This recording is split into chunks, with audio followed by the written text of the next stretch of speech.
warahmatullahi wabarakatuh. Selamat datang di video pembelajaran bahasa Indonesia. Pada kesempatan kali ini, kita akan membahas tentang teks laporan hasil observasi. Apa itu teks laporan hasil observasi?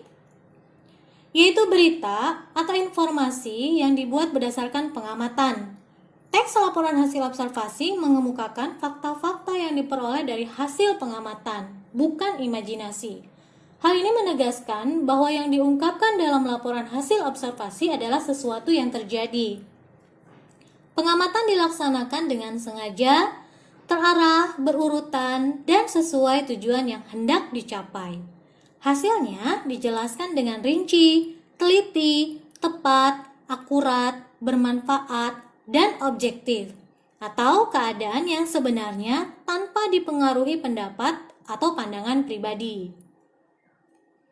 Fungsi teks laporan hasil observasi.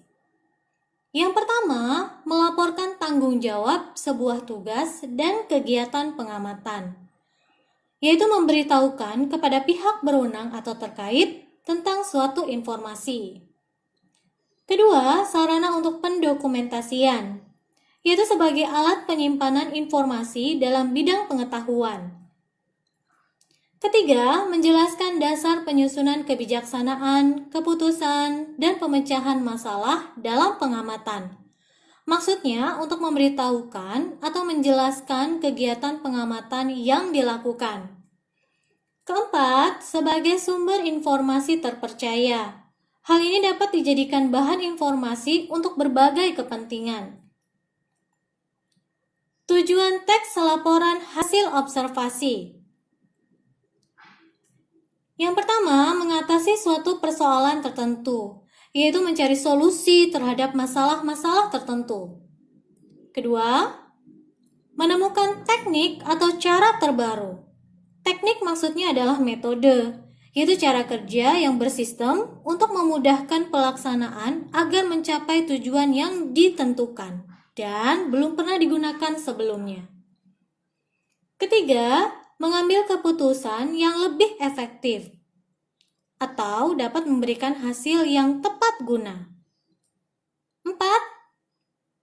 Melakukan pengawasan dan perbaikan, menjaga agar keadaan atau hal yang diamati menjadi semakin baik. Dan yang terakhir adalah mengetahui perkembangan suatu permasalahan. Dengan begitu, laporan observasi akan menjadi lebih sempurna. Struktur teks laporan hasil observasi. Yang pertama, pernyataan umum atau definisi umum.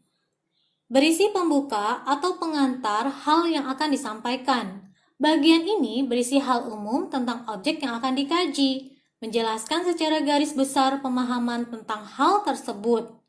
Dengan kata lain, menggambarkan fenomena yang akan dipaparkan secara umum. Struktur yang kedua, yaitu deskripsi bagian. Berisi penjelasan detail ataupun pembagian dari objek yang digambarkan, yaitu menjelaskan secara terperinci pemahaman tentang hal tersebut, seperti ciri-ciri fisik, perkembangbiakan, tempat hidup, dan lain-lain. Struktur yang ketiga adalah deskripsi manfaat, menunjukkan bahwa setiap objek yang diamati memiliki manfaat atau fungsi dalam kehidupan. Di dalam teks laporan hasil observasi, bagian ini terkadang tidak disertakan atau bersifat opsional. Bisa ada atau bisa juga tidak ada dalam teks laporan hasil observasi. Contoh teks laporan hasil observasi. Anaphalis javanica yang dikenal secara populer sebagai Edelweiss Jawa atau bunga senduro, tumbuhan endemik yang mudah ditemukan di wilayah pegunungan tinggi Nusantara. Tanaman Edelweiss hanya bisa tumbuh optimal pada dataran tinggi. Bunga Edelweiss masing-masing terdiri atas 5-6 kepala bunga yang berwarna kuning dan berukuran kecil, hanya sekitar 5 mm. Edelweiss memiliki kandungan antioksidan tinggi sehingga menjadi agen anti penuaan yang baik untuk kulit.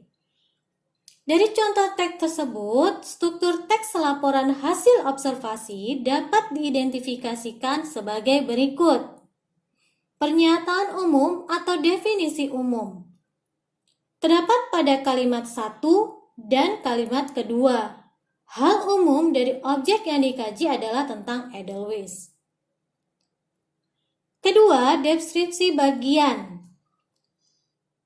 terdapat pada kalimat ketiga dan keempat, berisi penjelasan tentang habitat Edelweiss dan ciri fisik dari bunga Edelweiss.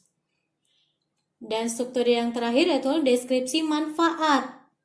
Terdapat pada kalimat kelima, berisi manfaat bunga Edelweiss bagi kesehatan kulit. Kaidah kebahasaan. Pertama, yaitu kata benda umum, merupakan peristiwa umum sebagai objek utama pemaparannya. Contohnya kata Edelweiss. Kedua, kata kerja material. Kata kerja yang menunjukkan tindakan suatu benda, binatang, tumbuhan, manusia, atau peristiwa dan dapat nyata terlihat. Contohnya kata tumbuh. Kaidah yang ketiga yaitu kata kopula, yaitu kata-kata yang digunakan untuk menjelaskan pengertian atau konsep. Contoh katanya adalah merupakan, yaitu. Kaidah yang keempat yaitu istilah teknis. Banyak menggunakan kata atau istilah teknis yang berkaitan dengan isi teks. Hal ini berkaitan dengan ciri teks laporan yang pada umumnya bersifat ilmiah. Istilah adalah kata atau kelompok kata yang pemakaiannya terbatas pada bidang tertentu. Contohnya Anaphalis javanica. Kaidah yang kelima yaitu kata pengelompokan. Pada kaidah kebahasaan ini, teks laporan hasil observasi banyak menggunakan kata yang menyatakan pengelompokan. Misalnya, dipilah, dikelompokkan, terbagi, terdiri atas, dan lain-lain. Langkah-langkah menulis laporan observasi. Langkah yang pertama yaitu menentukan topik. Langkah awal menulis adalah menentukan topik yang akan ditulis. Topik laporan hasil observasi bersifat faktual dan ilmiah, sehingga perlu menentukan topik-topik yang bisa dicari sumber rujukannya. Objek bisa berupa tumbuhan, hewan, fenomena alam sekitar, dan lain-lain. Langkah yang kedua yaitu mengumpulkan fakta, yaitu hal yang merupakan kenyataan atau sesuatu yang benar-benar terjadi, atau bukti dari pengamatan yang kita lakukan. Langkah yang ketiga yaitu mendaftar topik-topik penting. Kumpulan dari topik-topik yang telah ditentukan di awal langkah.